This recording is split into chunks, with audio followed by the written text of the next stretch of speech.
how would you say that, like, I think one of the coolest parts about, as you look at your stories, like this whole it factor thing, and that like everybody hears that you have the it factor, you don't have it, whatever, but you took this approach where it was like, what the hell is this thing? How do I create an it factor? Yeah. For anybody, like how do I package this so you can use it, you can be in your it factor, because when we're in our quote unquote it factor, we're going to thrive, we're going to do better, create more impact, have more fun, enjoy life more, all those things. And so like, what would you say? And I'm sure we could go 5 hours, 10 hours, 3 months, 7 years on this. But to kind of like start off, what would you say is a few things someone could do if they're like, well, what the hell is my it factor? And like, how do I like start to find that or define it, or like, how does someone start to figure out what their it factor is? Yeah. So with this it factor, so another word that people use, kind of in internet marketing as well, because the it factor feels like an entertainment thing.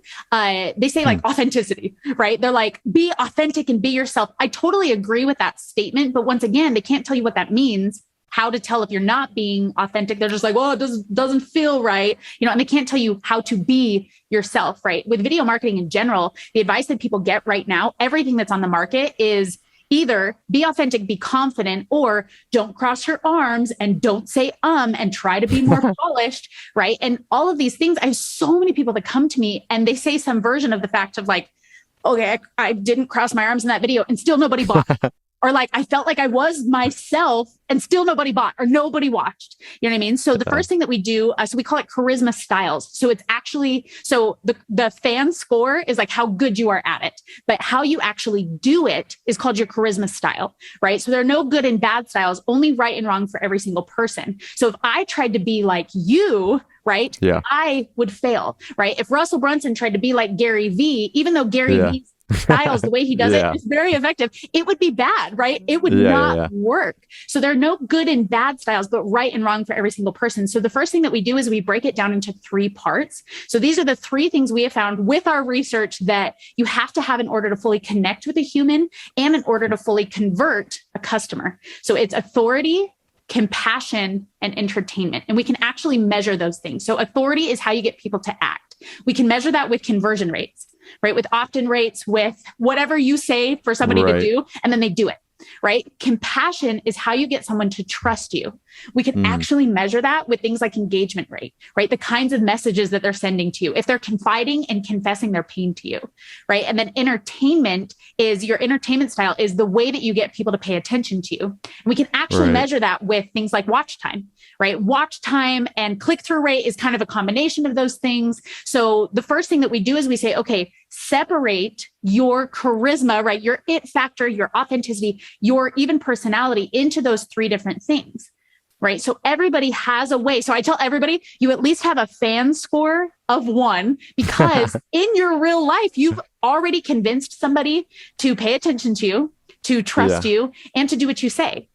Right? You're already using your charisma styles in your real life. The only place you're not using them is when you add things like social anxiety, right? When you get in front of people, when you're on video or you're on a podcast or you're on a stage, right? So what you want to do is you want to say, okay, my authority style, right? There's only 3 of them. There's light, lift, and lead. There's 3 ways that you can actually get people to move to action. You're already using one of these to parent your kids or to get your friend to take your advice, right? You're either saying, trust the process. This is the system that works. Or, right, that's light. Or you're a lift and you say, trust yourself, right? Trust yourself, you got this. Or you're a lead and you say, trust me, I got you. I've done it before, I can take you there, right? So it's saying, okay, how am I when I'm with my very favorite person in the world? I am effective at moving them to action. There is no sales script that exists that's more effective than how you've been getting people to move to action every day of your life. Right? You've had so much more practice with that. You have such a huge conversion rate in your own life. Why not use that? Right? So we look at that. Then we look at compassion and we say, okay, well, there's only 3 ways to get somebody to trust you. You either steady, you fix, or you mirror. Steady people are emotionally consistent, right? Somebody comes to them and they're like, okay, let's talk about this. Let's talk about how you feel. Fixed people don't get into the touchy-feely. They say, okay, tell me what's happening. Tell me the events. Tell me how we got here. Right? And a mirror just matches the emotional intensity of whoever's across from them. So in your real life, last time you needed somebody to trust you, what did you do? right? You're like, oh, okay, there is no sales script alive or no framework alive that is more effective than how you actually get people to trust you in your real life. Because you've been doing it for longer. You already have the proof, right? And then with entertainment styles, we say, okay, how do you actually get people's attention? There's 6 styles, right? 3 less intense, 3 more intense. First, we have the amaze. They're, oh, this is fascinating. It's like childlike wonder and amazement. Yeah. Right? Then if you intensify that and you shift the focus from the object to the person, you get excited. And all of a sudden they're so excited about things. Right. Yeah. And then we have charm, which is like all about the intrigue. They're like, okay, well, this is like Ryan Reynolds, right? He's like, I don't know if you want this, but this is what's happening. Right. Then you intensify that and you get perform. Perform people are all like, I'm intriguing. I'm the best, right? I belong in the spotlight. And then you have impress. These kinds of people want you to understand the importance and significance. And then you intensify that, you shift the focus and you get roar, right? They say, I am important. And so you should listen to me and think this is important, right? So you either decide what's fascinating as an amaze. You say, I am fascinating. I am exciting as an excite. You get to decide where the spotlight goes as a charm, or you belong in the spotlight as a perform. You decide what's important and significant as an impress, or you say, I am an important and significant person as a roar. Right? You're already doing one of these in your real life, right? So you just say, okay, what am I already doing that's working? How can I separate these 3 different things and say, what tools am I already using? And then we just look at like emotional accuracy. You say, okay, well, what do you sound like when you do that? What do you move like? What do you say when you do that? Okay, how do we apply that to your business? Does that kind of make sense? Yeah, totally.